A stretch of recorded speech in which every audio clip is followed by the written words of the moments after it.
থেকে উঠেই যদি পছন্দের এরকম তাজা তাজা মাছ দেখতে পাই তাহলে তো খুবই মনটা ভালো হয়ে যায়।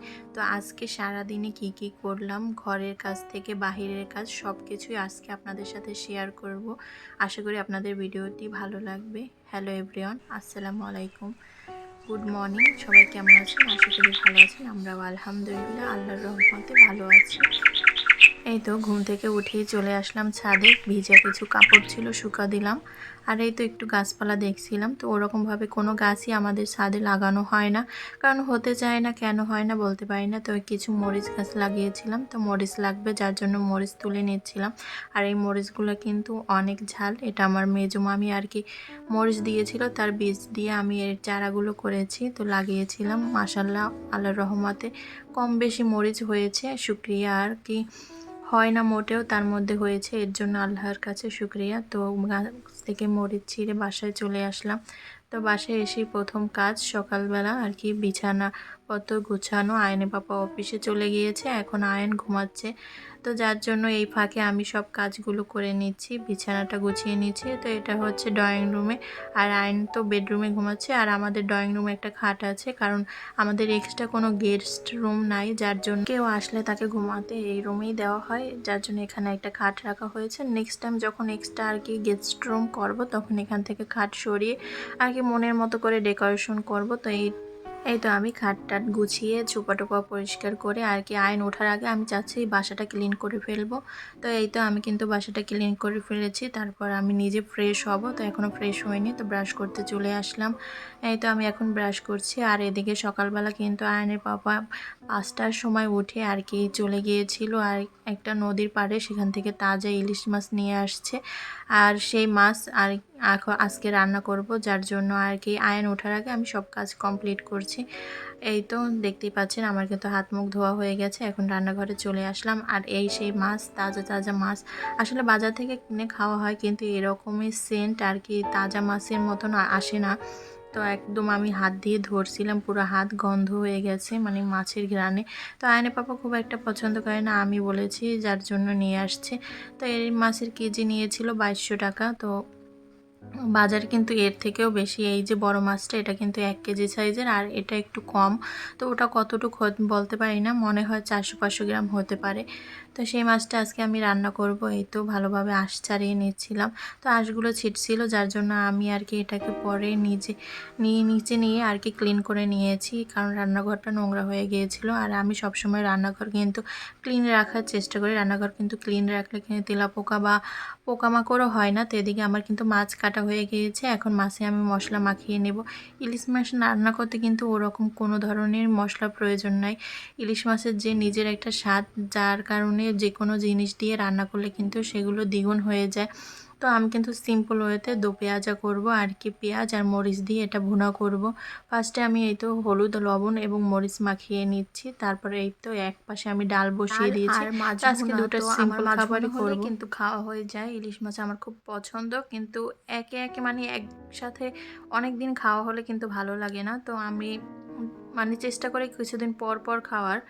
তো অনেক দিন পরেই এই ইলিশ মাছ আনা হলো। আর ওরকমভাবে আগ্রহও নেই, কারণ আয়ন ছোট, কাঁটা বেছে খাওয়ানো, আবার আয়নের পাপা খেতে চায় না। যাই হোক, সব মিলিয়ে খুব একটা খাওয়া হয় না। তো এই তো আমি কিন্তু মাছগুলো সুন্দরভাবে এই তো ভেজে নিচ্ছি, আর ভেজে তারপর কিন্তু আমি ভুনা করব। তো ভুনা করলে আইনি পাপা একটু খায়, কিন্তু সবজি দিয়ে রান্না করলে সে মোটেও খেতে চায় না।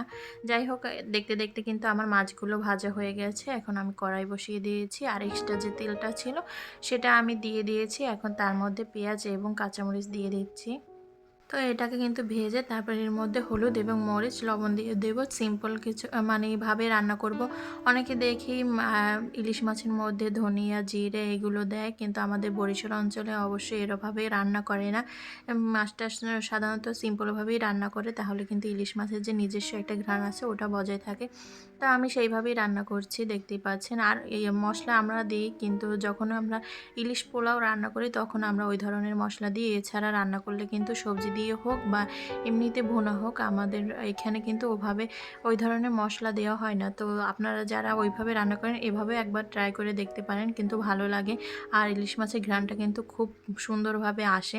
তো এদিকে দেখতে দেখতে কিন্তু আমার মশলাটা কষানো হয়ে গেছে। এখন আমি ঝোলের পানি দিয়ে দিয়েছি সুন্দরভাবে। ঝোলটা একটু ফুটার পরে তারপর কিন্তু এখানে আমি মাছগুলো দিয়ে দেবো। তো সুন্দরভাবে একটু নেড়ে চেড়ে তারপরে কিন্তু এই ঝোলের ভিতরে আমি এখন মাছ দিয়ে দিয়েছি।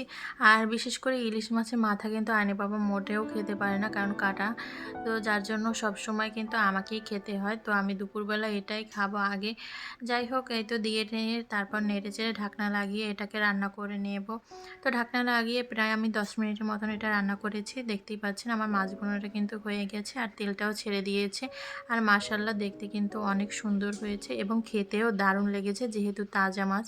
তো এদিকে ডালটা আর কি হচ্ছে, তার পাশে এখন আমি ভাত বসিয়ে দিয়েছি। আর ওদিকে কিন্তু আমার আয়ান সোনাও উঠে গিয়েছে, ডালটা বাগার দিতে দিতে সে উঠে গিয়েছে। তারপর আমি তাকে বললাম তুমি একটু শো, আমি ডালটা বাগার দিয়ে আসি। তো এখানে আমি কিন্তু ডাল বাগার দিচ্ছি। দেখতেই পাচ্ছেন কড়াই বসিয়ে দিয়েছি, কড়াইয়ের ভিতরে এখন পেঁয়াজ এবং রসুন দিয়ে দিচ্ছি। তো সিম্পলভাবেই ডালটা রান্না করবো, আর কোনো মশলা দেবো না। তো এছাড়া অন্য সময় রান্না করলে আমি মাঝে মধ্যে একটু জিরা, আস্ত জিরাও দেই, তো ধনে পাতা। তো আজকে ওভাবে কোনো কিছুই দেবো না, শুধু এই তো ফোড়ন দিয়ে তারপর এই তো ডালটা এখন হয়ে গিয়েছে। আর তারপর আমি আয়নের নাস্তা রেডি করব। যেহেতু ও একটু দেরিতেই উঠেছে, যার জন্য রান্নাবান্নার ফাঁকে এখন কিন্তু ওর জন্য আমি এই রান্না মানে নাস্তা রেডি করব। তো ওর ব্রাশ করে দিচ্ছিলাম। তো সে কি বাহানা বলতেছে তুমি ভিডিও করো, ভিডিও না করলে কিন্তু আমি ব্রাশ করব না। তো সে মাঝে মধ্যে ইচ্ছে করেই ভিডিও করতে চায়, আবার মাঝে মধ্যে ক্যামেরা ধরলে একটু চিল্লাপাল্লা করে, মানে মন মর্জি। তো উঠে এই তো গাড়ি নিয়ে খেলা শুরু করেছে। এখন আমি তাকে ব্রাশ করিয়ে তারপর তাকে নাস্তা খাইয়ে দেব। তারপর আমি আর কি বাকি যে কাজগুলো আছে সেগুলো করে নেব। তো এই ফার্স্টে আমি তার জন্য রুটি ভেজে নিয়েছি একটা, আর ডিম পোস্ট করে নিয়েছি। এইটাই খাওয়াবো, কিন্তু এটা খাওয়াতেই অনেকটা সময় লাগবে। সে মুখে খাবার নিয়ে মানে সকালবেলাটাই বেশি এরকম করে, মুখে খাবার নিয়ে বসে থাকে, চাবায় না আর মোবাইল দেখে। তো এই তো তার খাবার রেডি হয়ে গেছে, এখন তাকে নিয়ে যেয়ে বসিয়ে তারপর খাবারটা খাওয়াবো।